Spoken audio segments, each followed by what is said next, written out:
ஸ்ரீராமச்சந்திர பரபிரம்மணே நமஹ. மந்தரையை பார்த்துட்டு, அதாவது கூனியை பார்த்து ரொம்ப கோபமடைகிறார் சத்ருக்னன். அவளை தரையில் இழுத்துண்டு வரார் கோபத்தோடையே பரதர்கிட்ட. அப்போது அதை பார்த்த பரதர் கைகேயும் ஒரு பக்கம் கூனியை காப்பாற்றுறதுக்காக ஓடி வரான். அப்போது அதை பார்த்துட்டு பரதன் கோபப்படுறார் சத்ருக்னன் கிட்ட. இந்த மாதிரி சமாதானம் அடைஞ்சிக்கோ, படைக்கப்பட்ட ஜீவராசிகள் எல்லாத்துலேயும் துன்புறுத்தலுக்கு உட்படுத்த தகாதவர்கள் பெண்கள் தான். அதனால் இந்த மந்திரையை மன்னிச்சுடு. என்னுடைய தாயை நானே கொன்னேன்னாக்கா ராமர் என் மேலே ரொம்ப கோபப்படுவார். அந்த ஒரு காரணத்தினால தான் பாவியான இந்த கைகேயை நான் கொல்லாமல் இருக்கேன்.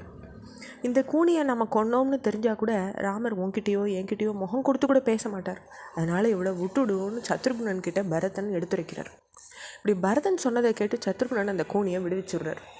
பெரும் பயத்தோட தன்னுடைய கால்களில் விழுந்து அவளுக்கு கைகேயி ஆறுதல் சொல்கிறாங்க. வால்மீகி ராமாயணத்துலேயும் துளசிதாச ராமாயணத்துலேயும் சரி, தசரதனுடைய இறுதி சடங்குகளை பரதனையே தான் செய்கிறார். நான் கைகேயை துறக்கிறேன், ராஜ்யத்தை ஏற்றுக்கொள்ள பரதன் சம்மதிச்சான்னாக்கா அவனும் என்னால் துறக்கப்படுறான்னுட்டு தசரதர் சொல்லியிருந்தார் இல்லையா? ராஜ்யத்தை ஏற்க பரதன் சம்மதிக்காததுனால அவன் தசரத மன்னரால் துறக்கப்பட்டவன் ஆகாமல் இருந்து தப்பிக்கிறான் அப்படின்றது நம்மளுக்கு தெரிய வருது. இந்த காரணத்தினால வசிஷ்டரும் இறுதி சடங்குகளை செய்யுமாறு பரதனையும் கேட்டுக்கிறார், செய்ய சொல்கிறார். கம்பராமாயணத்தையோ தசரதர் நான் கைகேயை துறக்கிறேன், எனக்கு இறுதி சடங்குகள் செய்கிற அதிகாரம் பரதனுக்கும் கிடையாதுன்னு சொல்லிடுறார். ராஜ்யத்தை ஏற்காததை பற்றி அவர் எதுவும் சொல்லலை. அதனால் கம்பராமாயணத்தில் சத்ருக்னன் தான் இறுதி சடங்குகளை செய்கிறதா வருது. இதான் ரெண்டுத்துக்கும் ஒரே வித்தியாசம். சரி, தசரதர் இறந்து 14வது நாள் மன்னரனுடைய ஆலோசகர்களும் அமைச்சர்களும் கூடி பரதனை முடிசூட்டிக்குமாறு வற்புறுத்துறாங்க. ராமனும் லக்ஷ்மணனும் காட்டுக்கு போக மன்னர் உயிரும் பிரிஞ்சுட இந்த நாடு இப்போ அரசம் இல்லாமல் இருக்குது. நடந்த நிகழ்ச்சிகளுக்கெல்லாம் நீ காரணம் இல்லைப்பா, தந்தையின் ஆணைன்றதுனால பட்டாபிஷேகம் செஞ்சுக்க உனக்கு உரிமையும் இருக்குது. அதனால் நீ அரசனாக முடிசூட்டிட்டு மக்களை பாதுகாத்துக்கோ அப்படின்னு சொல்கிறாங்க பெரியவாலாம். இப்படி பெரியவா சொல்கிறதெல்லாம் கேட்ட பரதன் அங்கே சேகரித்து வைக்கப்பட்டிருந்த பட்டாபிஷேகத்துக்கு வேண்டிய உபகரணங்கள் எல்லாம் ஒரு முறை சுற்றி பார்க்குறார். பிறகு அங்கே உள்ளவாள்லாம் பார்த்து பேச தொடங்குறார். மூத்தவனுக்கே அரசு உரிமைன்ற வழக்கம் நம்ம குளத்தில் தொட்டு இருந்து வர்றதை முழுசும் அறிஞ்ச உங்களை போன்ற பெரியவா இப்படி பேசக்கூடாது.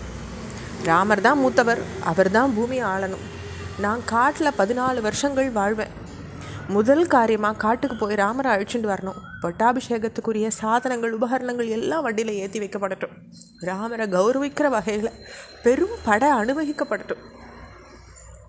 சித்த கூட தாமதிக்காமல் காட்டிலேயே ராமருக்கு பட்டாபிஷேகம் நடத்தப்பட்ட உடனேயே அவரை நான் அயோத்திக்கு அழிச்சுட்டு வருவேன். என்னுடைய தாயார் இந்த பெயர் வச்சுட்டு உலா வர்ற பெண்மையினுடைய ஆசை நிறைவேறத நான் கண்டிப்பாக அனுமதிக்க மாட்டேன். அயோத்தியிலிருந்து காட்டுக்கு போகிற பாதை செப்பனிடப்படட்டும். காட்டு பாதையை அறிஞ்சவா நம்மளோட வரட்டும். நம்ம எல்லாரும் போய் ராமர் காட்டில் சந்தித்து அவருக்கு பட்டாபிஷேகம் செஞ்சு வைப்போம்னு பரதன் சொல்கிறார்.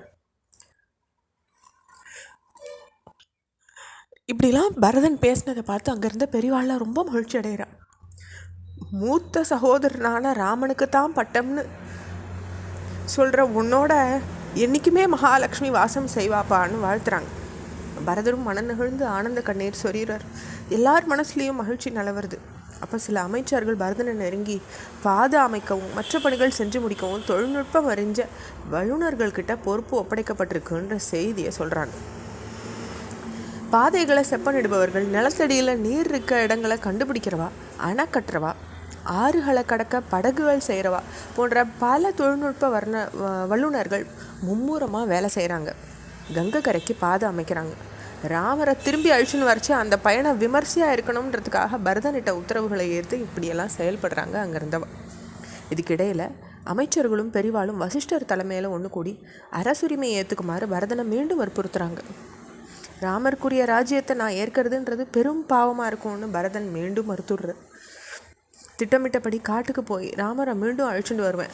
அது முடியாமல் போனாக்கா லக்ஷ்மணனை போல ராமரோட நானும் காட்டிலேயே தங்கிடுவேன்னு தீர்மானமாக சொல்லிடுறார் பரதன்.